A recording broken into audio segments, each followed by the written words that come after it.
हो, अगदी बरोबर आहे. सध्या उभा आहे मी चेट्टीनाड सिमेंट कंपनीच्या मुख्य प्रवेशद्वारावरती. माझ्या मागे तुम्ही पाहू शकता कंपनीचे सुरक्षारक्षक जणू काही एखादा किल्ला लढवल्यासारखे गेटवर उभे आहेत. आम्ही जेव्हा माहिती विचारण्याचा प्रयत्न केला तेव्हा आम्हाला धक्काबुक्की करण्यात आली आणि हे आगीचं रौद्र रूप आपण आपल्या पाठीमागे पाहू शकता. किती भयंकर रीतीने या कंपनीमध्ये आग लागलेली आहे.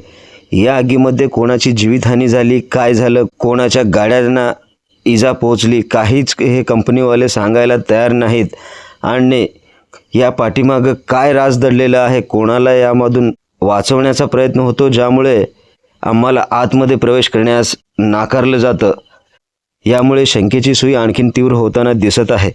आपण आपल्या डोळ्यादेखत पाहू शकता किती भयंकर रूप या आगीने धारण केलेलं आहे.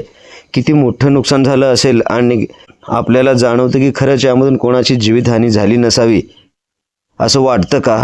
पण नाही. कंपनी जाणून बुजून इथेपर्यंत पोहोचण्यास आपल्या सिक्युरिटी इन्चार्जला सक्त ताकीद दिलेले आहेत आणि आम्ही आमची NGTV मराठी न्यूज चॅनलची टीम वारंवार HRशी संपर्क साधण्याचा प्रयत्न करत असता वारंवार त्याचा फोन नॉट रिचेबल येतो. त्याच्या सहकार्याशी संपर्क करण्याचा प्रयत्न केला असता तो फोन उचलून उडवाउडवीची उत्तरं देतो. अशाच प्रकारच्या बेधडक बातम्या पाहण्यासाठी पाहत राहा NGTV Marathi news.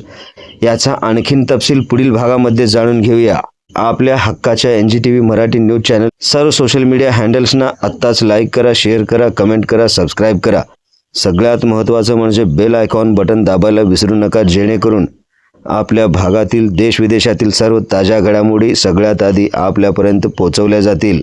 Cameraman Rahman Shaikh सोबत ब्युरो चीफ निजामशाह शेख, बंदगी, NGTV मराठी न्यूज, सोलापूर.